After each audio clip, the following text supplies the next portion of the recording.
Betty and Alan Bowman were the couple everyone envied, successful, admired, and inseparable.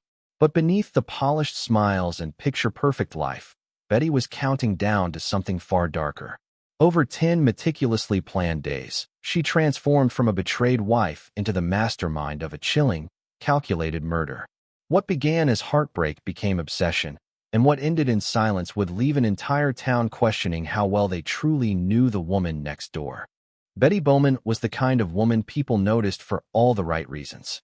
Her soft blonde hair, calm voice, and thoughtful nature made her a favorite in her small coastal community.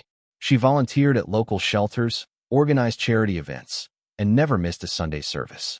To everyone who knew her, Betty had built a perfect life, a loving marriage, a beautiful home, and a reputation without a single flaw. Her husband, Alan Bowman, was equally admired, a successful financial consultant who seemed to adore her. Together, they were seen as the couple who had it all, smiling in photos at community gatherings and greeting neighbors on morning walks. But what people didn't see was the silence that filled their home once the doors were closed. Betty had begun to sense something changing. Alan's eyes no longer lingered when she spoke, and his late nights at the office had grown suspiciously frequent. She tried to convince herself that it was stress or exhaustion, yet the unease never left her. Some nights she would sit awake, staring at the ceiling, replaying old memories of laughter and warmth that now felt distant. Beneath her calm surface, an unsettling mix of sadness and anger began to build. She wanted to believe in the man she had married, but every instinct told her that something was deeply wrong. Still, to everyone around her, Betty remained the same graceful, dependable woman they admired. No one noticed the quiet tension in her eyes or the way her smile had become slightly forced. In her heart, she was beginning to prepare for something she couldn't yet name. The perfect life she had worked so hard to build was cracking, and Betty Bowman was slowly realizing that perfection could be the most dangerous illusion of all. Inside the soft-lit comfort of her bedroom, Betty Bowman kept one secret she never shared with anyone: a small leather-bound journal hidden beneath a stack of scarves in her vanity drawer. To anyone else, it might have looked like a harmless notebook filled with quotes, recipes, and reminders. But beneath the innocent surface, the journal revealed the slow unraveling of her mind. The first pages spoke of hope and renewal, where she wrote about healing a broken marriage and rediscovering herself. Yet as the weeks passed, her words darkened. Scribbles replaced neat handwriting, and her reflections turned into calculations. Then came a new section, neatly titled Asterisk, the 10 days. Asterisk it began with a chilling precision, each day assigned to a single purpose. Day 1 read, confirm the truth. Day 2, gather proof. As the list continued, her intentions grew more disturbing. What had started as emotional release was turning into something deliberate, a structured plan that hinted at control, revenge, and finality. Betty began writing obsessively, filling pages with observations about Alan's behavior, his schedule, and even what he ate for dinner. Each note seemed ordinary on its own, but together they formed the framework of a larger design. Late at night, she would sit by the vanity mirror, pen in hand, staring at her reflection as if studying a stranger. There was no longer fear in her eyes, only focus. The journal became her silent confidant, the only witness to the storm she hid behind her calm smile. No one knew that every graceful step she took in public was guided by the cold precision of those written pages. And though she didn't yet realize it, the 10 days was not just a plan, it was a countdown that had already begun. The first day of Betty Bowman's plan began with quiet determination. She woke early, dressed carefully, and made breakfast for Alan as though everything were normal. But inside, her mind was racing. The doubts she had carried for months were about to be confirmed.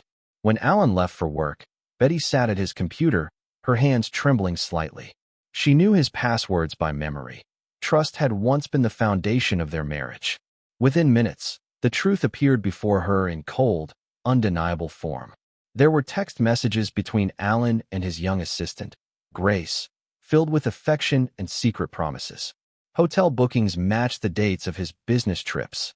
There were emails, gift receipts, and photos that shattered any hope that she had been wrong. For a long moment, Betty stared at the screen, unable to move. Every word, Every image was a betrayal she had feared but never wanted to face. The man she had loved for over 15 years had built an entirely separate life, one where she no longer existed. Her heart pounded, not with sadness, but with something sharper. It wasn't rage exactly, but a strange, focused calm. She printed everything, messages, receipts, dates, and slipped them into a folder labeled Day 1. The evidence became both her weapon and her protection. She closed the computer, straightened the chair, and exhaled slowly.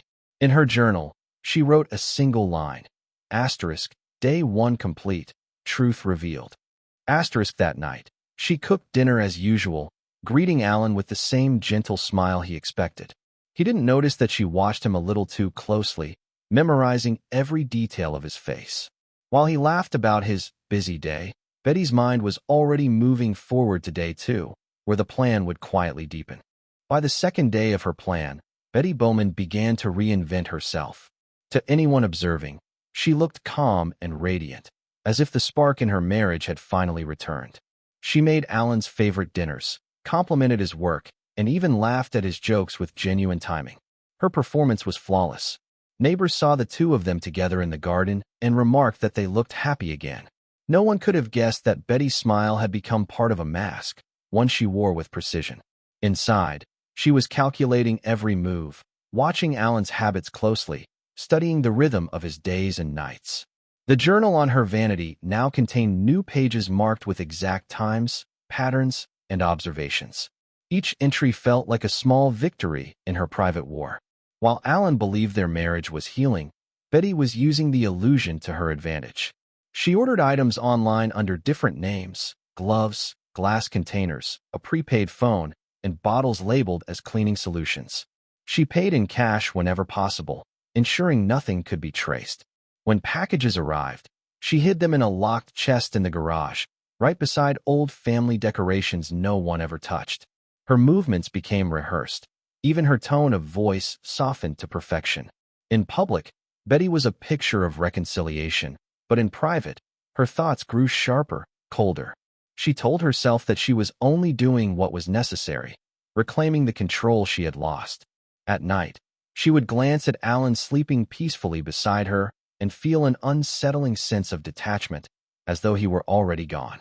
Her plan was evolving quietly, and every kind gesture, every soft word, was another layer in the perfect disguise she had built to hide her intentions. By the 5th day, Betty Bowman's absence became part of the act. She told friends she was taking a short break, a spa retreat to clear her mind and relax after months of tension. She posted scheduled updates on social media about her self-care getaway, complete with borrowed photos of scenic places she'd never been. Alan didn't question it. If anything, he seemed relieved to have time alone. But Betty hadn't left town. Instead, she drove 2 hours away to a secluded cabin she had rented under the name Claire Dalton. The cabin was quiet, surrounded by trees and a lake that shimmered like glass in the sunlight. Inside, Betty set up a small workspace on the wooden table, carefully arranging the items she had ordered over the past week. There were empty vials, gloves, and a series of cleaning products that, when mixed, could do far more than disinfect a countertop. She worked methodically, testing small amounts, noting reactions, and burning any evidence afterward in the cabin's fireplace.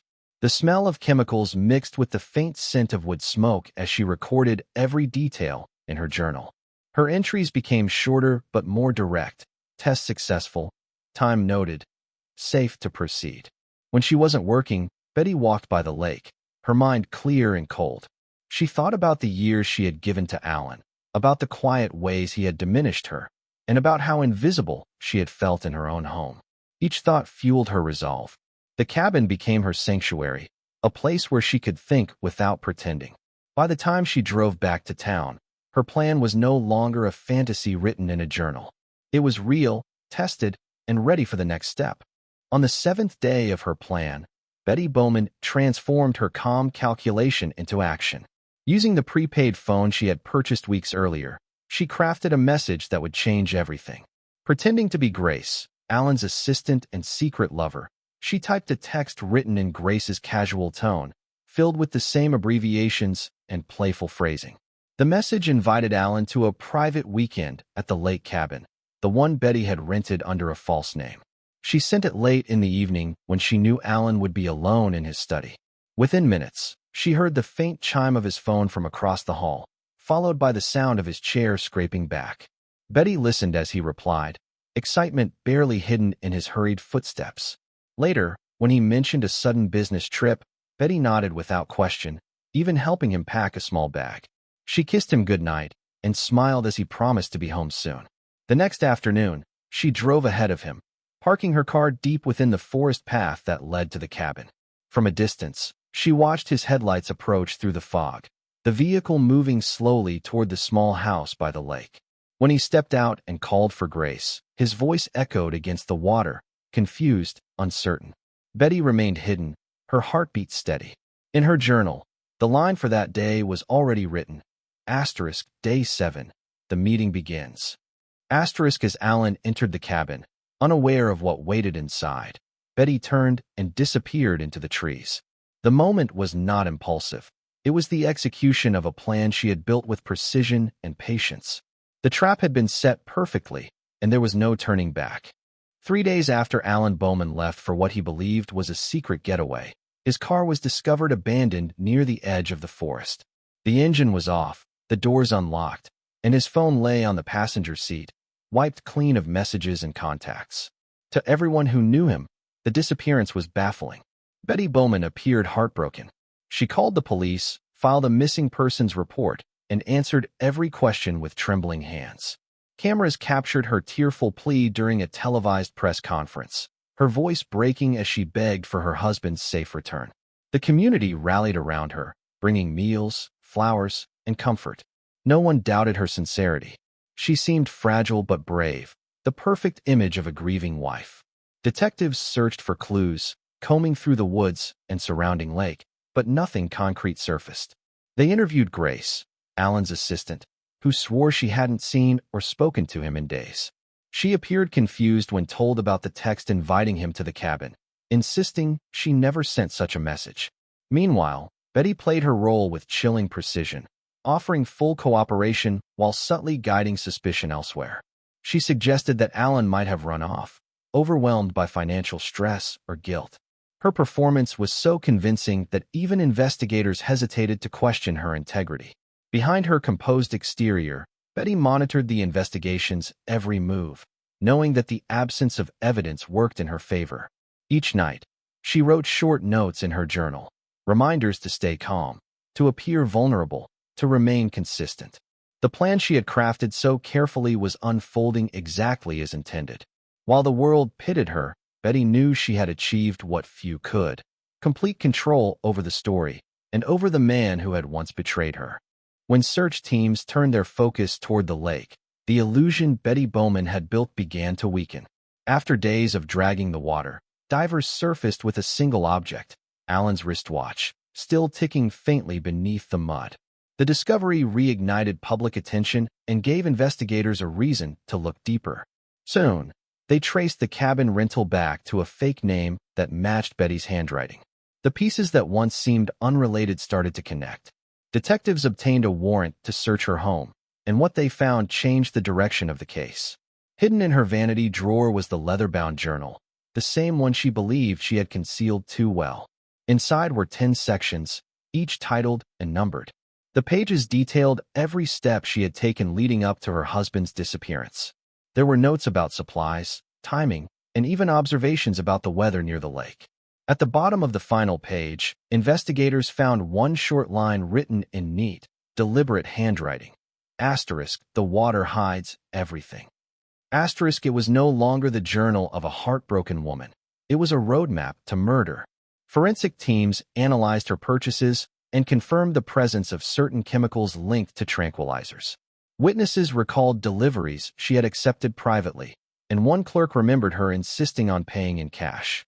When confronted with the mounting evidence, Betty remained composed. She told officers that the journal was fictional, a therapeutic writing exercise to process her marital pain. But the precision of her notes, the timestamps, and the hidden materials said otherwise. The image of the gentle wife began to crumble. The town that once admired her now whispered in fear, realizing that behind her soft smile had been the mind of someone capable of extraordinary, calculated cruelty. Weeks passed before the lake finally revealed its last secret. A fisherman casting his net near the reeds pulled up a heavy duffel bag, waterlogged and torn at the edges.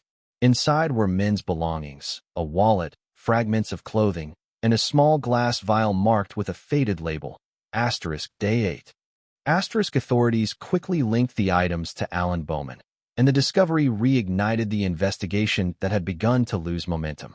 Forensic tests confirmed that the vial contained traces of a rare chemical compound known for inducing paralysis before death.